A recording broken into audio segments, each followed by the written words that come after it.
Hello, I'm Bob Weeks for Wichita Liberty TV, your weekly source for news, analysis, and commentary about Kansas and Wichita government and public affairs. Broadcast on Great Plains Television, that's channel 26.1, Sunday mornings at 8:30, repeated at 4, and then at 4:30 you get last week's episode repeated for you. Also, on my site, that's the Voice for Liberty at wichitaliberty.org. You'll find Wichita Liberty TV there, show notes for episodes, and all the other content that I and others produce on nearly a daily basis. So today in the studio, me, of course, and our co-host, Carl Peter John. And what we're going to start today is a series of episodes. Probably won't be every week, but we're going to take a look at some of the economic development incentive programs that are in use in Wichita and Kansas and across the nation, because most states and cities have pretty much the same programs. The economic development incentives are very important to understand for a variety of reasons that I hope become clear as we move along through them. But so an economic development incentive, what is it? Well, it's something we give, a value we give to companies to either recruit them to come to Wichita, or the Wichita area, we should say, because we have a regional focus, they tell us, or sometimes an incentive like the recent Spirit one was given to help Spirit expand over 1,000, when we learn now it may be about 1,300 jobs. So that's a big chunk of jobs, or prevent them from leaving and going somewhere else. And probably the most notable big example of that in recent years was Cargill.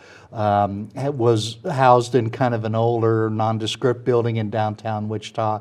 They wanted something new. They floated that they were going to move to, I think, Plano, Texas was one of the most notable examples, but the city then helped them in a variety of ways that we'll learn about, build a new facility that's pretty close to finished, I think, in, where the Wichita Eagle building used to be. On East Douglas Street.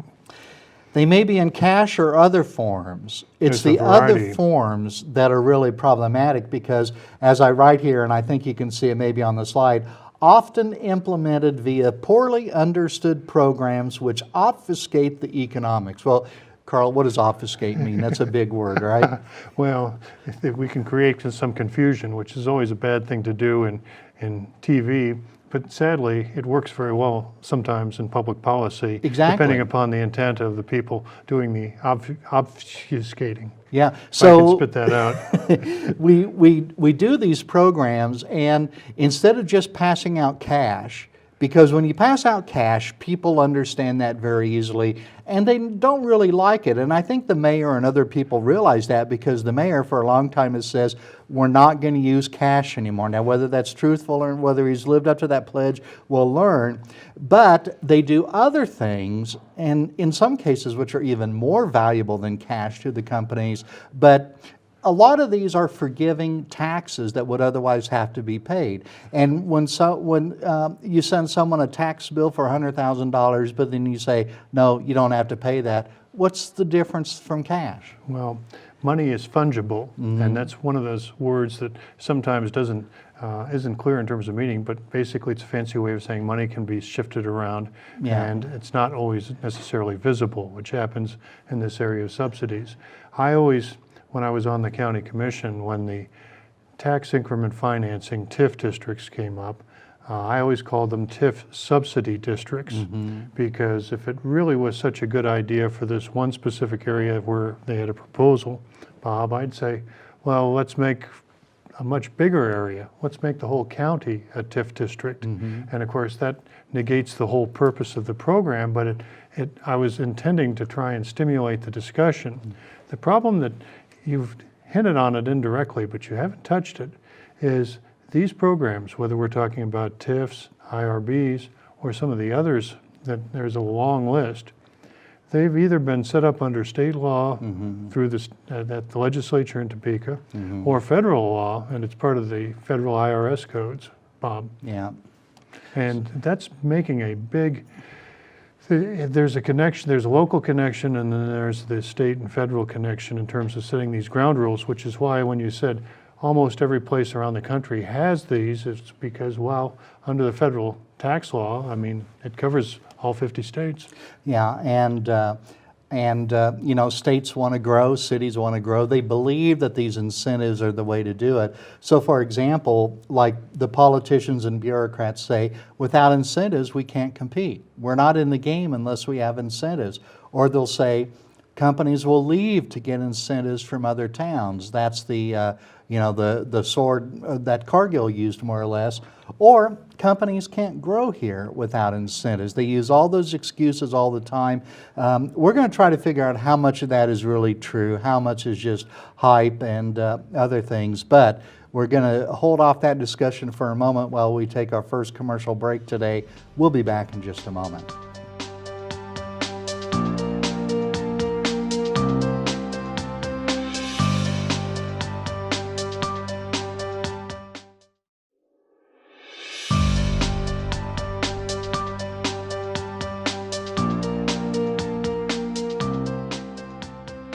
Welcome back again to Wichita Liberty TV. Bob Weeks with Carl Peter John here, talking about economic development incentives in Wichita and Kansas.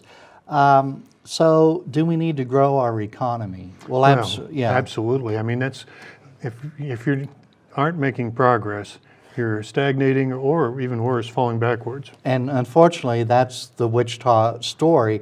I think the viewers right now are seeing a chart of Wichita and Kansas and national job growth, indexed growth, because of course the nation's much bigger than Wichita is, starting in around 1990. And from 1990 until around 2010 or so, Wichita pretty much kept up with the rest of the nation, in some cases even did better than that. But since the Great Recession, that is around 2010 or 9, was it 2009 was the summer of growth? It started the end of 2008 and 2009, and we had after effects stretching in, and some would say even stretched much further than 2010. But since then, the national economy has recovered, and strongly. I mean, it's especially after Trump came in, but it was growing before that.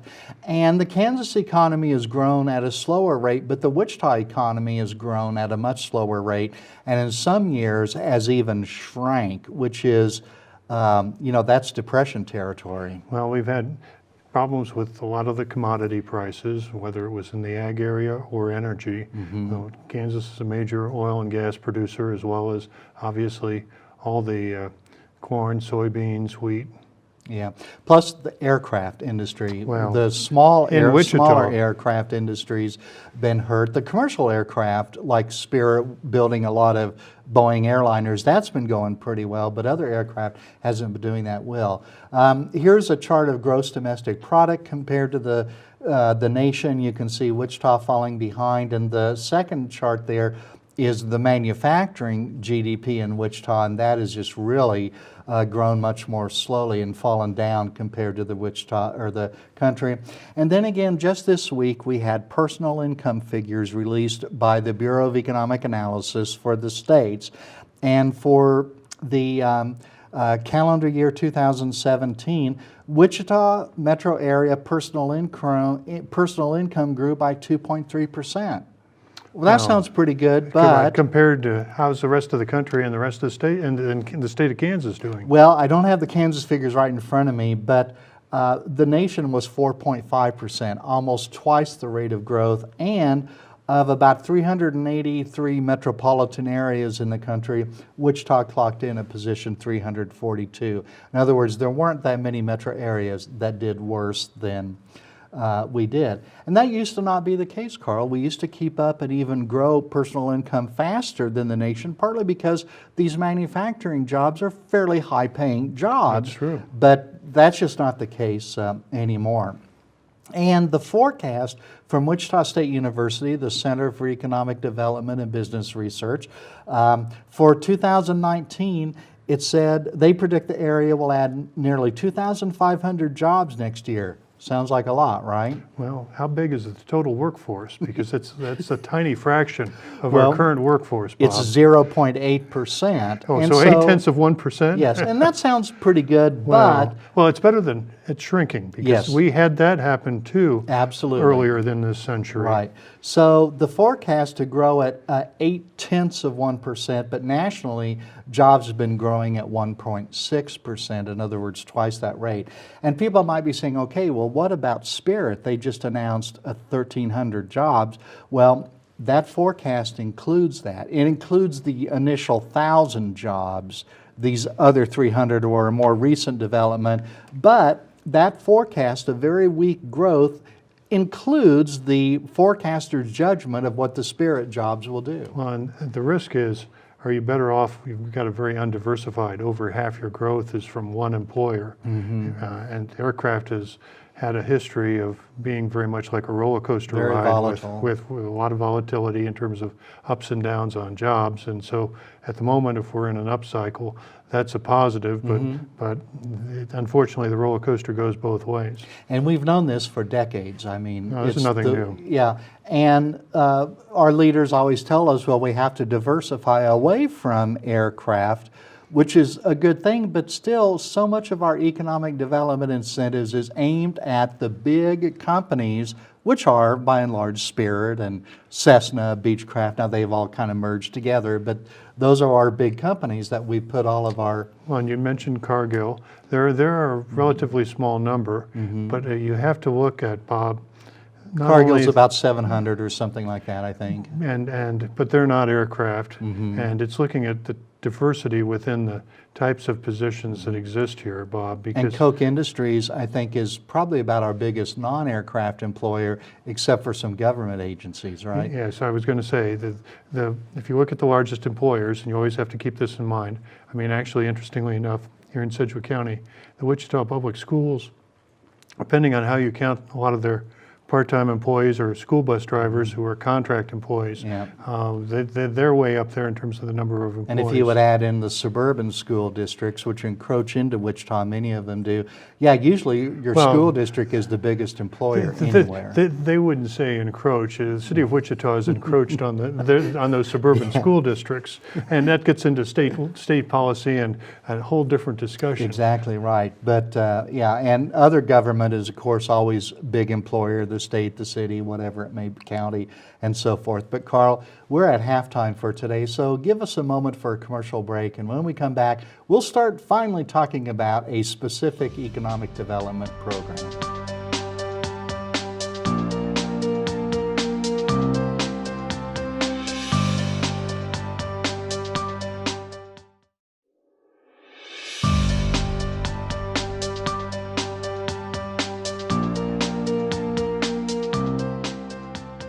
Welcome back again to Wichita Liberty TV. Bob Weeks with Carl Peter John talking about economic development incentives.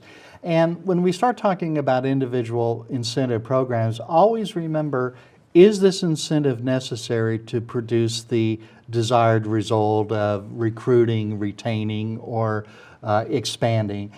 Because the incentives are not without cost. Some have an upfront cost, others, as we'll see, have a future cost in that we're giving up tax revenue that would otherwise flow to schools, police, fire, all the type of Public things. services in general. And if a company says, well, we can't do this without an incentive, what is wrong that with Wichita or whatever, that without incentives we can't have investment? Why is that the case? We need to figure that out. So always ask, is the incentive necessary and why? Well, and whether it's visible or relatively hidden, because some of these you are pretty deeply tucked away in the high weeds. And as we'll find out, at least at some time, Wichita is notably untransparent, not transparent in reporting a lot of these incentives. Now, one of the big incentive programs that the Wichita City Council may work with almost every week, maybe not, but very frequently, are industrial revenue bonds, or IRBs. And I think on the slide the viewers may be seeing, I say, no taxes for me, because that's kind of what IRBs do. Now, it's one of the most frequently used incentives. Its purpose is not for government to lend money. And that's a problem because you see people rail on the comment sections of the newspaper or TV or Facebook or whatever. Why is the city lending money to company ABC or whatever? Well, the city's not doing that. It's just that the IRBs provide a way to convey what I call a tax holiday. In other words, for the stuff that's bought with the IRB funds, the companies are not going to have to pay property tax on that, usually for a period of 10 years. In Kansas it is. And that is it. That's the sole reason. As a matter of fact, many times the bonds are purchased by the company that applies. Like Spirit said, we're purchasing all these bonds, but they're doing that. They're going through this whole rigmarole so that they don't have to pay property tax on all this stuff they're building. And furthermore, sales tax. Generally speaking, the stuff that's purchased with the proceeds of the bonds, they don't have to pay sales tax. Well, and there's a lot of folks who don't have to pay sales tax, and that leads into a whole different area than industrial revenue bonds. But one point you need to bring out, Bob, there have been cases where industrial revenue bonds are issued that sometimes they have 100% tax abatement. Sometimes it's less than that. The Sometimes, city has and a in formula. a few cases, there, it can be zero. But most of the time, there is a tax abatement of some percentage, and 100% is fairly, is I'd say, the most frequent number. And the city of Wichita, to its credit, often issues these bonds in what they call a 5+5. In other words, they'll issue the abatement for 5 years. At the 5-year mark, they look and say, did the company meet the goals that they said they wanted to do? And the goals are usually employment or capital investment. And if so, the city will grant the remaining 5 years of the bond. If not, they may do some things, but usually they end up finding some way to grant at least most of the remaining benefit. Well, or they can sometimes just literally roll over. I know of a case where they got to year 9 on the program and then said, hey, we want to start over from year 1, and became, in effect, a 19-year IRB. And the whole idea about bonds is just so confusing. Here was a recent headline in the Wichita Business Journal, which is our business newspaper. The headline is, Wichita City Council to consider $6 million in IRBs for industrial spec building, or whatever it is. But a better headline would have been, Wichita City Council to consider $133,000 in annual tax abatements, because the amount of money that's being borrowed or whatever it's relevant in some ways, but not. It's the annual tax abatement. And I noticed, to the Wichita Eagle's credit, in a recent story Dion Leffler wrote about a company applied for IRBs, he didn't even mention the amount of money that was going to be borrowed. He talked about how much tax benefit, both in property and sales tax, this company would receive. Well, and it's not That's only, an improvement. It's not only city property tax, but you've got other taxing entities, the county, for instance, and Yeah. and for some of the, it's interesting, some of the major folks getting IRBs aren't within the Wichita city limits, so it can even impact the yet the city unincorporated areas in the authorizes- townships. Yeah, Yes. so the city still authorizes those bonds. Remember, the city is not lending the money. The city is not guaranteeing that these bonds are going to be repaid. The purchasers have no recourse against the city. And I've seen the Wichita Business Journal say that the interest rate will be lower because they're IRBs. That's not the case. Sometimes cities issue municipal bonds to build sewers and streets and roads. Those can be exempt from federal taxation, so the interest rate is lower. But that's not the case with industrial revenue bonds. Well, the devil is in the details with this, Bob, and for the viewers out there, they shouldn't forget that, but it's a very detailed and fairly arcane. If you want to have lawyers at Do your we meeting, call this obfuscation, Carl? we're back to obfuscation. Yeah, we are, yeah. Well, we're back to taking our third and last commercial break for today, so give us a moment and we'll be right back.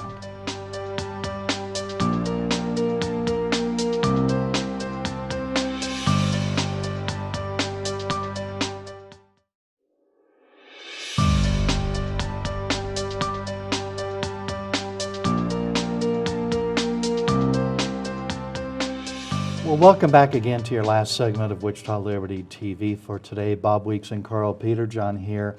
And Carl, right before the break, you brought up the fact that a city or a county may authorize industrial revenue bonds which convey a property tax break, and they do that for overlapping jurisdictions. So, for example, when the city of Wichita gives the property tax break, they do it for themselves, the county, some of the school district's revenue, but not the state, because the state has exempted itself. And, for example, how much of your property tax goes to the city of Wichita depends on if you're in some special taxing districts. It can vary. For most folks who are living in the city of Wichita and in the Wichita School District, it's roughly about a quarter goes to the city. About a quarter of the property tax bill goes to the county, and the rest goes to the school district. Yeah. School district or to the state and right back to the school district there. If we get into the school finance thing. So the city of Wichita gives up their property tax, but it's only about a quarter of the property tax people are paying. Everybody else gives up the rest of that. And on the sales tax, it's even worse. Sales tax rate here in Wichita is 7.5%. 6.5% goes to the state. 1% goes to the county, which is then some goes back to the city of Wichita. State law splits it up so that the county keeps about 27 cents out of every dollar they receive. The rest is split up among the 20 municipalities here in the county. By my accounting, when Wichita gives a sales tax break, 86% of it is state tax revenue they've given up, 5.6 to the county and 7.7 cents to the city. So the city of Wichita gives up just a little bit, but they force a huge amount of sales tax forgiveness on the state of Kansas. So that's Bob, a pretty big thing. The city council folks would sit there and say, look, we're operating under these rules created by the state of Kansas. Yeah. So we're just following state law. And I think the legislature has there's another program that gives up sales tax called Star Bonds, which we'll cover soon, not today, but the legislature has been suspicious or wary of this, and they've thought about reining that in. Well, the concern is it makes projecting revenue much more difficult. It also can create some distortions in terms of the folks in the special taxing districts, depending upon how it works. The revenue flows can change. And obviously trying to have a stable source of revenue to predict from, and that's always a big budget challenge. The state does it twice a year. At the county level, we would basically take a close look during the first part of the year, but it was kind of a continuing process because people would appeal the valuations on their property taxes, and that had a big impact on how much 1 mil of tax revenue would generate. Yeah. Now, just a couple remarks about these. Industrial revenue bonds, people think, oh, that's going to build a new factory, plant, a refinery, something like that. The answer is no. The Spaghetti Works building in downtown Wichita, IRBs. A freestanding emergency department in Northeast Wichita, doctor's office, basically, IRBs. The YMCA, IRBs. Now, they don't pay property tax, I don't think, so why would they want IRBs? Sales tax. They don't want to pay sales tax. Apartment buildings, offices, the list goes on. Industrial revenue bonds are not limited to industry at all. Well, the old saw, don't tax you, don't tax me, let's tax the guy behind the tree. And that actually came from a U.S. Senator who was on the tax writing committee in Washington. So this isn't something I just cooked up. I'm just rehashing what had been the conventional wisdom in Washington.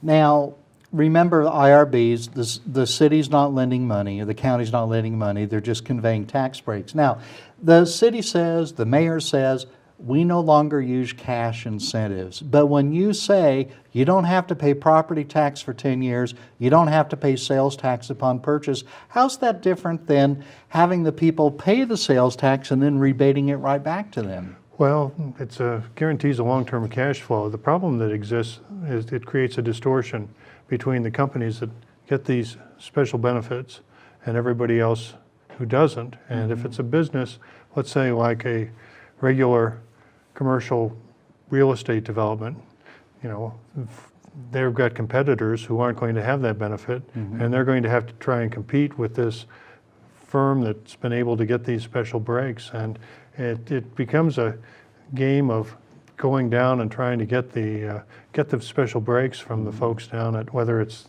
City Hall, the courthouse, or changing the law up in Topeka. Right.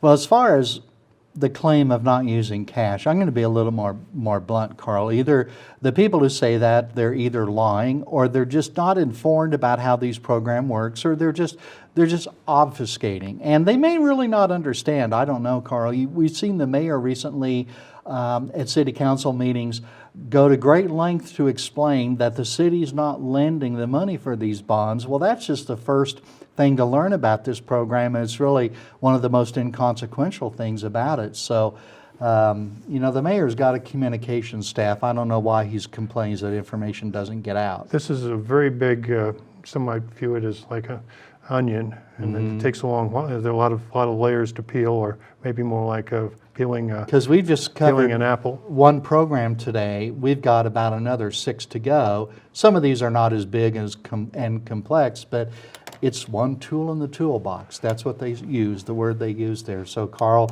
thanks for your input on that today, but we are just flat out of time for today. So continue watching Wichita Liberty TV. We are going to tackle the other incentive programs and explain what's good and what's bad about them. Thanks for watching.